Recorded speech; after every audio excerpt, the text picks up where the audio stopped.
नमस्कार, मैं कोमल झा देश रोजाना के डिजिटल प्लेटफॉर्म पर स्वागत है आपका। आज के बुलेटिन में चलिए जानते हैं दिन भर की मुख्य खबरें और महत्वपूर्ण अपडेट। शुरू करते हैं राष्ट्रीय खबरों के साथ। उत्तराखंड के हरिद्वार में पति ने बीमार पत्नी को जल्द ठीक होने की दवा का बहाना बनाकर जहर घोलकर पिला दिया। 20 साल के रिश्ते और सालों की प्रताड़ना के बाद ऋषिकेश एम्स में इलाज के दौरान महिला की मौत हो गई, लेकिन मरने से पहले उसने मजिस्ट्रेट के सामने अपने पति के काले कारनामे का पर्दाफाश कर दिया। कांग्रेस सांसद विवेक तन्खा ने शंकराचार्य अविमुक्तेश्वरानंद के साथ हुए कथित दुर्व्यवहार की कड़ी निंदा की। कहा कि पवित्र स्थल गंगा पर संत को रोकना पूरी तरीके से गलत था। तन्खा ने सोशल मीडिया पर विरोध जताया और ममता बनर्जी के सुप्रीम कोर्ट में मजबूती से पक्ष रखने की सराहना की। वहीं उन्होंने अंतरिम बजट को औसत बताते हुए रोजगार, जबलपुर महाकौशल के लिए ठोस प्रावधान न होने पर निराशा जताई। भारत अमेरिका व्यापार में बड़ी सफलता। अमेरिका ने भारत से आने वाले उत्पादों पर 25% अतिरिक्त आयात शुल्क हटा दिया है। अब केवल 18% का सामान्य टैक्स लगेगा।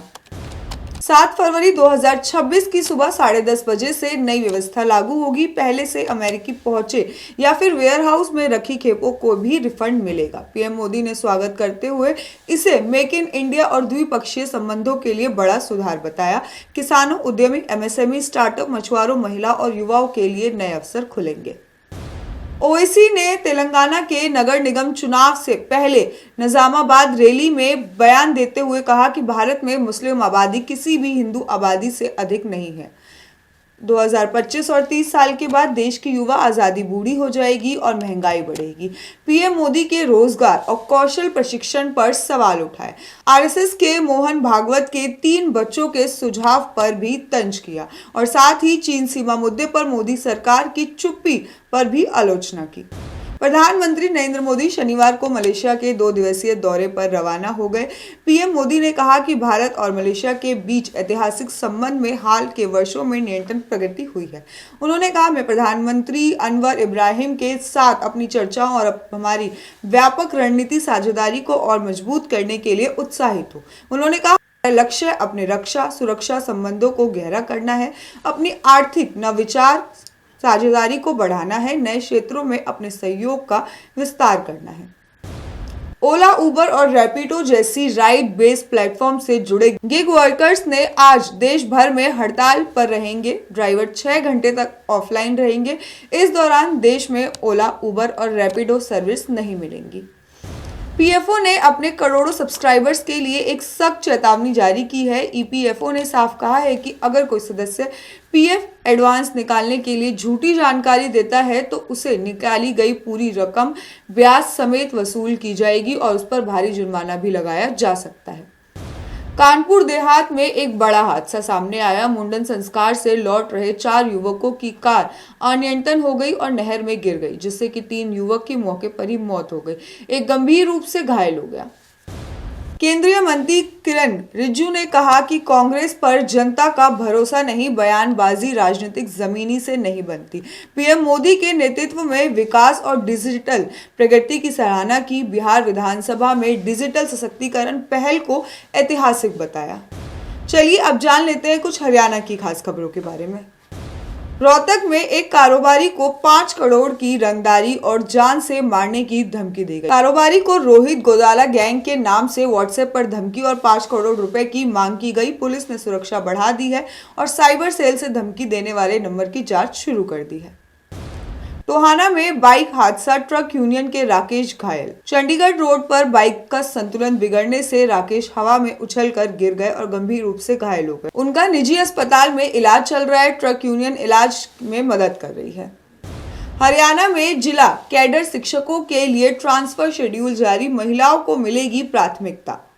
हरियाणा सरकार ने जिला कैडर शिक्षकों के नए ट्रांसफर शेड्यूल का ऐलान कर दिया है। सभी शिक्षकों को 1 अप्रैल तक नए स्टेशन पर ज्वाइन करना होगा। चयन प्रक्रिया 1 से 15 फरवरी तक चलेगी और महिलाओं को ट्रांसफर में प्राथमिकता दी जाएगी। फतेहपुर में आबकारी विभाग ने बरामद किए 1200 पेटी अवैध शराब, गोदाम सील। करनाल आबकारी टीम ने सोनीपत के फतेहपुर गांव स्थित L2 गोदाम में 1200 पेटी देसी शराब जब्त की। गोदाम को सील कर दिया गया। जांच जारी है। शराब अवैध रूप से बाजार में सप्लाई की जानी थी। आदर्श नगर में स्कूली छात्रा को कुचलने वाला स्कॉर्पियो सवार गिरफ्तार हुआ। सेक्टर 14 पुलिस ने निखिल को पकड़ा, जिसने स्कूली छात्र को टक्कर मारी और स्कूटी से क्षतिग्रस्त कर भागा था। आरोपी ने के कब्जे में स्कॉर्पियो जब्त कर पूछताछ शुरू कर दी गई है। सेक्टर 24 में पालतू घोड़े का आतंक, 10 लोग घायल।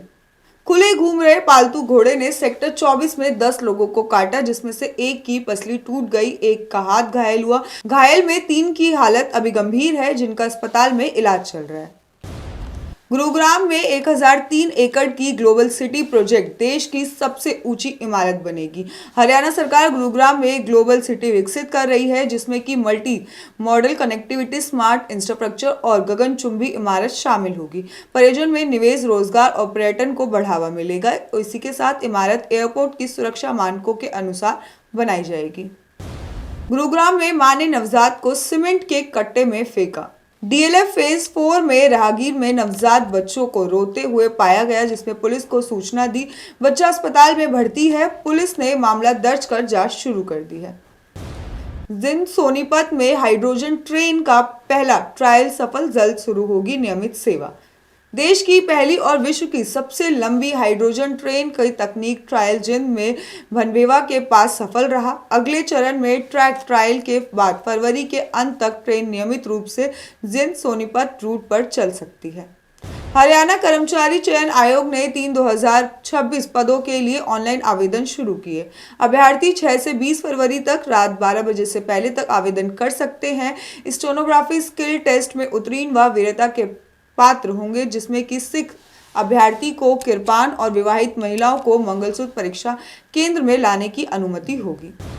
गुरुग्राम में इंस्टाग्राम के जरिए युवती ने दुष्कर्म, आरोपी गिरफ्तार। सुशांत लोक थाना पुलिस में 24 वर्षीय युवती के साथ मारपीट और जबरन शारीरिक संबंध बनाने के मामले में आरोपी के खिलाफ IPS धारा 115, 191 और 64 के तहत मामला दर्ज किया गया। जांच अधिकारियों ने बताया कि साक्ष्यों के आधार पर आगे की कार्रवाई की।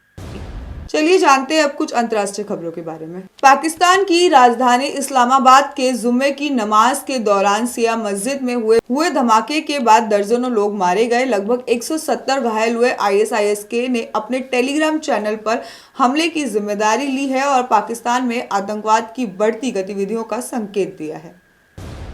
अमेरिका के पूर्व राष्ट्रपति बराक ओबामा और मिशेल ओबामा को चिंपैंजी के रूप में दिखाने वाला ट्रंप का वीडियो सोशल मीडिया से हटा दिया गया है। दोनों दलों और नागरिक अधिकारियों समूह की आलोचनाओं के बाद भी ट्रंप ने माफी मांगने से इनकार किया। राष्ट्रपति ट्रंप ने भारत पर लगे रूस से तेल खरीद के अतिरिक्त 25% टैरिफ को अब हटा दिया है और सिर्फ सामान्य 18% शुल्क ही लगेगा। इस कदम से भारत अमेरिकी व्यापार समझौते को लागू करने की बड़ी राहत मिली है। बांग्लादेश में निपा वायरस से महिला की मौत, WHO ने पुष्टि। 2 हफ्ते पहले ही भारत में भी मिले थे 2 केस। सूडान के मशहूर paramilitary group rapid sports force ने मध्यम सूडान में बड़ा हमला किया। इस हमले में कम से कम 24 लोग मारे गए, जिसमें से 8 बच्चे शामिल हैं। आज के लिए इतना ही। बाकी के अपडेट्स के लिए देखते रहिए देश रोजाना। धन्यवाद। सब्सक्राइब करें देश रोजाना के YouTube चैनल को और नई वीडियो की नोटिफिकेशन पाने के लिए बेल आइकन जरूर दबाएं। अगर आप ये वीडियो Facebook या Instagram पर देख रहे हैं तो पेज को लाइक और फॉलो जरूर करें और ज्यादा से ज्यादा शेयर करें।